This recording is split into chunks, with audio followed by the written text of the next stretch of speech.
2019లో మాయమాటలు చెప్పి మభ్యపెట్టి అధికారంలోకి వచ్చినటువంటి వైసీపీ ప్రభుత్వం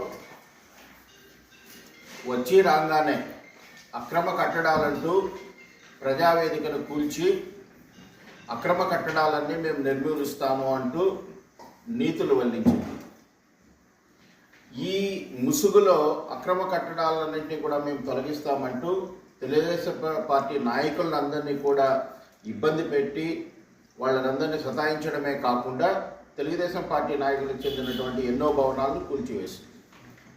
అప్పుడు ఏం చెప్పారు? అక్రమ కట్టడాలను నేను ఎక్కడ కూడా ఈ రాష్ట్రంలో ఉండనివ్వను అని ఆ రోజు శ్రీరంగ నీతులు చెప్పి, ఇవాళ ప్రభుత్వంలో ఉన్నప్పుడు ఎటువంటి అనుమతులు లేకుండా రాజప్రసాదాలను తలపించే విధంగా ఇవాళ ప్రతి జిల్లా కేంద్రంలో ఆఫీసులు అనేటువంటి భవనాలు కట్టడం జరుగుతూ ఉంది.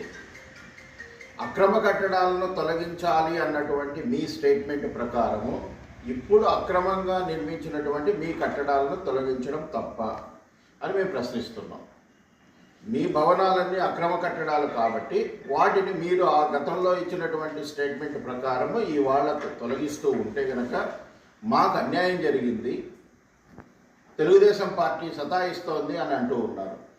ఇవాళ కూడా అదే స్థానిక సంస్థలకు చెందినటువంటి అధికారులు మీ ఆఫీసులకన్నిటికీ నోటీస్ ఇచ్చారు.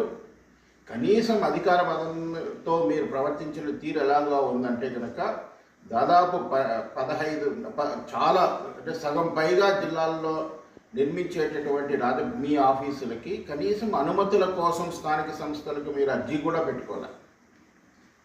ఇవాళ ఈ చట్టం తన పని తాను చేసుకుంటూ మీరిచ్చినటువంటి దాని ప్రకారమే అక్రమ కట్టడాలను తొలగిస్తూ ఉంటే కనుక తెలుగుదేశం పార్టీ మమ్మల్ని ఇబ్బందులు పెడుతోంది అని గగ్గోలు చేసి మా మంగళగిరికి కేంద్ర కార్యాలయం పైన కూడా మీరు తప్పుడు ఆరోపణలు చేసే పరిస్థితికి వచ్చినారు.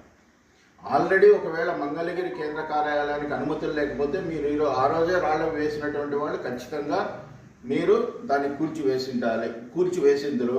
కాకపోతే ఆ రోజు మీరు రామకృష్ణారెడ్డి గారి సహాయంతో కోర్టుకు వెళ్ళినా కానీ కోర్టు చీవాట్లు పెట్టి ఇది అనుమతులకు అనుగుణంగానే ఉంది, చట్టబద్ధంగానే ఉందని తీర్పు ఇవ్వడం వల్ల మీరు ఆ రోజు ఆగినారు.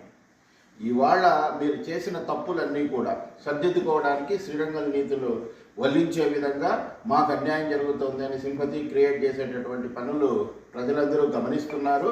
ఇప్పటికైనా కానీ నిర్మాణాత్మకంగా వ్యవస్థలను గౌరవిస్తూ పద్ధతిగా మీరు ప్రజా నాయకుడిగా ప్రజల సమస్యలపైన ఎలుగెత్తి చాటితే కనుక క్షేమంగా ఉంటుంది. మీ తప్పులను మభ్యపెట్టే రీతిలో ఎదురుదాడి చేస్తే కనుక ఎటువంటి ఫలితము ఉండదు.